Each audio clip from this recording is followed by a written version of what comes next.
tritt für mich ein, so wie ich für dich eingetreten bin.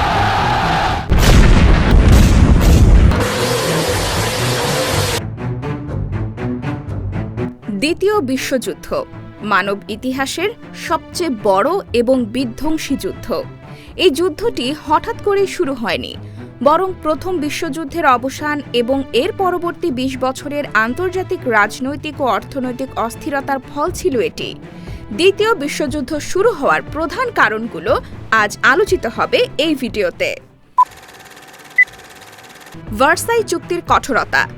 ১৯১৯ সালে প্রথম বিশ্বযুদ্ধে পরাজিত জার্মানির ওপর বিজয়ী রাষ্ট্রগুলো, বিশেষ করে ফ্রান্স ও ব্রিটেন, অত্যন্ত অপমানজনক এবং কঠোর ভার্সাই চুক্তি চাপিয়ে দেয়।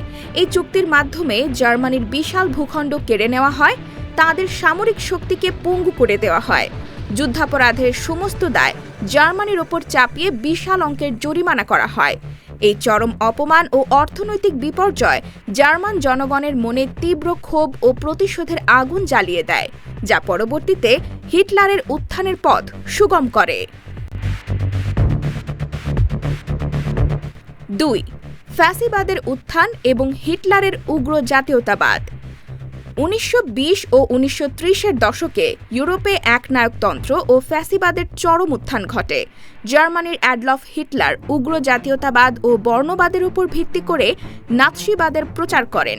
তিনি ভার্সাই চুক্তি প্রত্যাহারের এবং জার্মানদের জন্য অতিরিক্ত বাসস্থানের দাবিতে সাম্রাজ্য বিস্তারের নীতি নেন। একই সময়ে আরেক ফ্যাসিবাদী নেতা ইতালির বেনিতো মুসোলিনি ফ্যাসিবাদী শাসন কায়েম করে রোমান সাম্রাজ্য পুনরুদ্ধারের স্বপ্ন দেখতে শুরু করেন এবং আফ্রিকার ইথিওপিয়া দখল করেন। ১৯২৯ সালের চরম অর্থনৈতিক মন্দা। ১৯২৯ সালে বিশ্বব্যাপী শুরু হওয়া অর্থনৈতিক মন্দা জার্মানি ও ইতালির মতো দেশগুলোর অর্থনীতি সম্পূর্ণ ভেঙে দেয়। বেকারত্ব ও দারিদ্র্য চরম সীমায় পৌঁছালে সাধারণ মানুষ গণতান্ত্রিক সরকারের ওপর আস্থা হারিয়ে ফেলে। এই সুযোগে হিটলার ও মুসোলিনির মতো একনায়করা দেশের মানুষকে অর্থনৈতিক মুক্তির মিথ্যা আশ্বাস দিয়ে ক্ষমতা দখল করেন। ৪. লিগ অব নেশনসের ব্যর্থতা। প্রথম বিশ্বযুদ্ধের পর বিশ্ব শান্তি বজায় রাখার জন্য লিগ অব নেশনস গঠিত হয়েছিল, কিন্তু শক্তিশালী কোনো সামরিক বাহিনী না থাকায় এবং আমেরিকার মতো বড় দেশ এতে যোগ না দেওয়ায় এই সংস্থাটি ব্যর্থ হয়। জার্মানি, ইতালি ও জাপানের একের পর এক আগ্রাসন ও ভূখণ্ড দখলের বিরুদ্ধে লিগ অব নেশনস কোনো কার্যকর পদক্ষেপ নিতে পারেনি। ৫. তোষণ নীতি। ব্রিটেন ও ফ্রান্সের তৎকালীন নেতারা আরেকটি বিশ্বযুদ্ধ এড়ানোর জন্য হিটলারের প্রাথমিক অন্যায় দাবি ও আগ্রাসনগুলোকে মেনে নেওয়ার নীতি গ্রহণ করেন, যাকে তোষণ নীতি বলা হয়।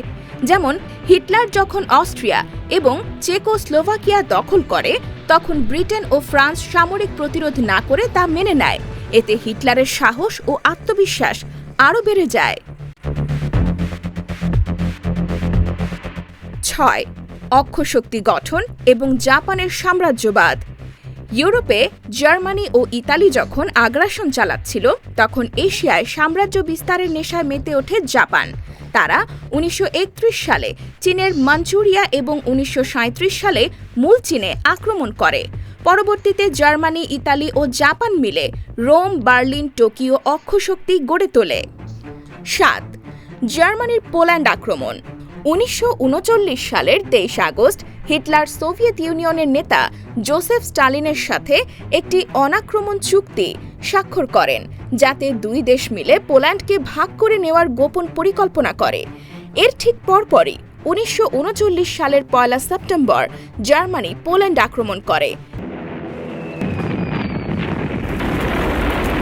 এই আক্রমণের জবাবে ৩রা সেপ্টেম্বর ব্রিটেন ও ফ্রান্স জার্মানির বিরুদ্ধে যুদ্ধ ঘোষণা করে, যার মাধ্যমে আনুষ্ঠানিকভাবে দ্বিতীয় বিশ্বযুদ্ধের সূচনা ঘটে।